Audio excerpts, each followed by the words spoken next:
ఆ దేవుళ్లకు నేను దేవుళ్ళు కాదు అనడానికి చెప్పుకున్నాను.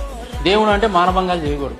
దేవుడు అంటే ఆడవాళ్ళు స్నానం చేస్తుంటే వాళ్ళ బట్టలు ఎత్తుకొని పోయి చెట్టు మీద కూర్చొని మీరు నగ్నంగా వచ్చి నీ రెండు చేతులు ఎత్తి రెండు చేతులతో నాకు దండం పెడితేనే మీ బట్టలు ఇస్తానని చెప్పి అలాంటి క్యారెక్టర్ ఉండదు దేవుడికి. తర్వాత దేవుడు అంటే భర్త లేని సమయంలో ఇంట్లో పోయి లేదా భర్త రూపంలో పోయి ఆడవాళ్ళని మానభంగాలు చేయడు. దేవుడు అని అంటే అందమైనటువంటి కిన్నెరలోని మనుషులు, మానవులు, కిన్నెరలు, గంధర్వులు ఇలాంటి అన్ని జాతుల్లో ఉన్నటువంటి అందమైనటువంటి ఆడపిల్లలను తీసుకొని వాళ్ళకి తెలియకుండా వాళ్ళని ఒక చేతబడి చేసినట్టు సమ్మోహనంగా చేసి వాళ్ళని తీసుకెళ్లి వాళ్ళతో వ్యభిచారం చేయడు. భార్య రాగానే భార్యను చూసి సిగ్గుతో తలంచుకోడు.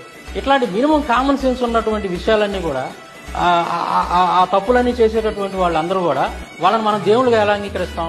ఈ రోజు చెప్తున్నానండి, ఎక్కడైనా సరే ఒక స్త్రీని మానభంగం చేసాడు ఒక వ్యక్తి అని అంటే ఆ వ్యక్తిని మనం ఎంత నీచంగా చూస్తాం. అలాంటి వాడిని తీసుకొచ్చి మన ఇంట్లో పెట్టి పూజ చేసుకోం కదా. ఎవడైనా కానీ ఒక ఈ విధంగా ఘోరమైనటువంటి అక్రమాలు అన్యాయాలు చేసినటువంటి వాడిని మనం చీకొడతాం.